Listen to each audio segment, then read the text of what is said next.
नमस्कार मित्रों, धनु राशि वालों, केतु मघा नक्षत्र में 20 अप्रैल से लेकर 25 नवंबर के बीच में रहेगा और केतु आपके नवम भाव में सिंह राशि में रहने वाला है।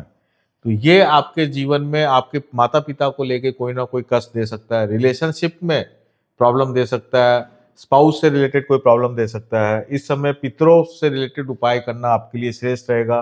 लेकिन ये जो समय है, ये करियर के लिए बहुत ही अच्छा जाने वाला है और आपको गुरु सेवा करने का मौका मिलेगा, जिसका जीवन में आपको बहुत फायदा होने वाला है। तो दोस्तों, मैं अब आपको विस्तार से बताता हूं कि कैसा आपका ये समय जाने वाला है। तो सबसे पहले अपन ये चर्चा कर लेते हैं कि केतु आपका देखिए 9th हाउस के अंदर है। इस बात का हमें ध्यान रखें, जब भी केतु 9th हाउस में होता है, गुरु सेवा से ही सबसे ज्यादा फायदा होता है। आप जिनसे दीक्षित हैं वहां पे आप जाएं, गुरुओं का आशीर्वाद लें, गुरु मंत्र का रेगुलर वे से जाप करते रहें, तो आपका 9th हाउस का जो केतु है वो अच्छा होने लगेगा और भाग्य जो है आपका एकदम शानदार होने लगेगा। भाग्य के कारण जीवन में हर प्रकार की आपको सफलता मिल सकती है। तो इस तरीके से आप गुरु को मजबूत करें। देखिए, सिंह राशि में केतु होने से सरकारी नौकरियां वगैरह मिलना भी बहुत आसान हो जाती है, ये गुरु कृपा के कारण। ठीक है, अब मैं आपको सप्त सलाह का चक्र के अनुसार मैं इसका और गहन रिजल्ट बता रहा हूँ। सप्त सलाह का चक्र जो है सर्वतोभद्र चक्र की एक टेक्निक है। यहाँ पे केतु मघा नक्षत्र में है और मघा नक्षत्र पे 3 नक्षत्रों की दृष्टि है, श्रवण नक्षत्र, भरणी नक्षत्र और अश्लेषा नक्षत्र। तो अश्लेषा नक्षत्र की जो है वो विशेष दृष्टि है मघा नक्षत्र पे। मघा नक्षत्र का स्वामी जो है वो केतु है, अश्लेषा नक्षत्र का जो स्वामी है वो बुध है। तो अब अपन इस पे बात चर्चा कर रहे हैं कि ये इस अश्लेषा नक्षत्र में 3 ग्रहों का गोचर होगा अलग अलग समय।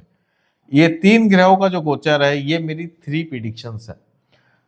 तो बुध का सबसे पहले हम ले लेते हैं। बुध ग्रह का जो गोचर है वो है 8 अगस्त से लेके और 16 अगस्त के बीच में। इस डेट को आप नोट कर लें, ये मेरी पहली प्रिडिक्शन है।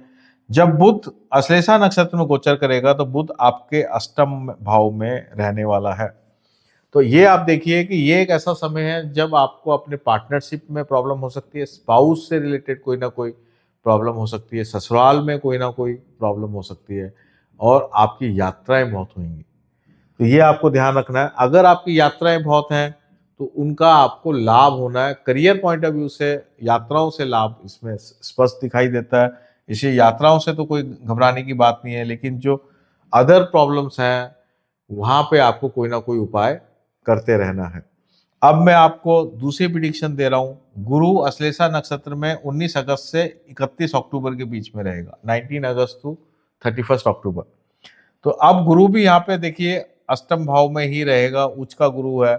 इस समय आपके खुद के ऊपर हेल्थ प्रॉब्लम्स आ सकती हैं, आपकी मान प्रतिष्ठा को लेके विवाद हो सकता है, लेकिन मान प्रतिष्ठा आपकी बहुत तेजी से बढ़ भी सकती है।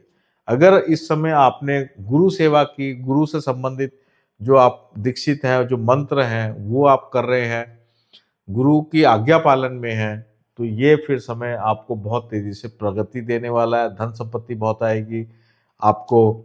आप भूमि खरीद सकते हैं, भूमि भवन वगैरह कुछ भी आप खरीद सकते हैं। ये बहुत ही शानदार आपका समय जाएगा। बस आप अपने गुरु को पकड़ के रखें। अगर आप दीक्षित नहीं हैं तो फिर जो एक ब्राह्मण है, जो आप जिन लोगों से आप पूजाएं कराते हैं, जो आपके ज्योतिषाचार्य हैं, जिनसे आप सेवाएं लेते हैं, उनको आप उनसे मिलिए, उनकी सेवा करिए ताकि आपको बेनिफिट हो। गुरु जो आपके जीवन में जो भी गाइड है, जो भी कंसल्टेंट है, उसकी हेल्प लेना जरूरी है। अब मैं बात कर रहा हूं, मेरी थर्ड प्रिडिक्शन है मंगल अश्लेषा नक्षत्र की। मंगल अश्लेषा नक्षत्र, मंगल यहाँ आएगा 8th हाउस में और ये कब हो रहा है? 17 अक्टूबर से 12 नवंबर के बीच में, 17 अक्टूबर टू 12th ऑफ नवंबर। तो इस समय आपको क्या ध्यान रखना है कि ये आपका ऐसा समय है जब आपकी प्रतिष्ठा बहुत तेजी से बढ़ेगी और इस समय संतान को लेके आपको कुछ ना कुछ बेनिफिट्स रहेंगे। ये संतान के लिए बहुत ही अच्छा समय है और ये समय भी अगर आप पितरों से संबंधित उपाय करते हैं तो आपको बहुत जबरदस्त फायदा होने वाला है, क्योंकि मंगल जो है आपका 12th लॉर्ड भी है।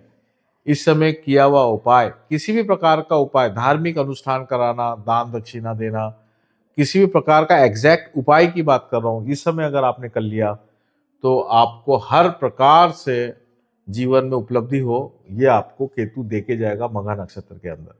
अब मैं उपायों की चर्चा कर लेता हूं। तो सबसे पहले तो केतु अगर 9th हाउस में है, भाग्य भाव में है, तो आपको मंत्र जाप रेगुलर वे से करना चाहिए। इसमें खासकर गणेश मंत्र जो है, गणेश जी जो है केतु के देवता है, तो आप गणेश मंत्र को रेगुलर करें। गणेश अथर्वशीज का पाठ रेगुलर वे से करें, इससे आपको फायदा होगा।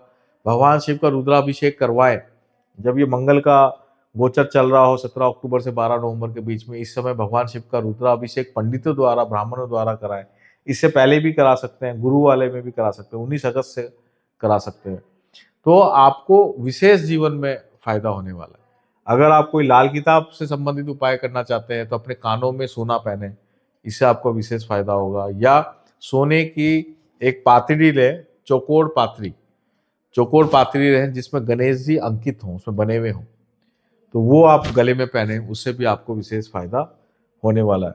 तो दोस्तों ये था केतु मघा नक्षत्र में धनु राशि वालों के लिए। अगर आपकी कुंडली में चंद्रमा धनु राशि में है या लगन धनु राशि में है, उनके लिए ये वीडियो है।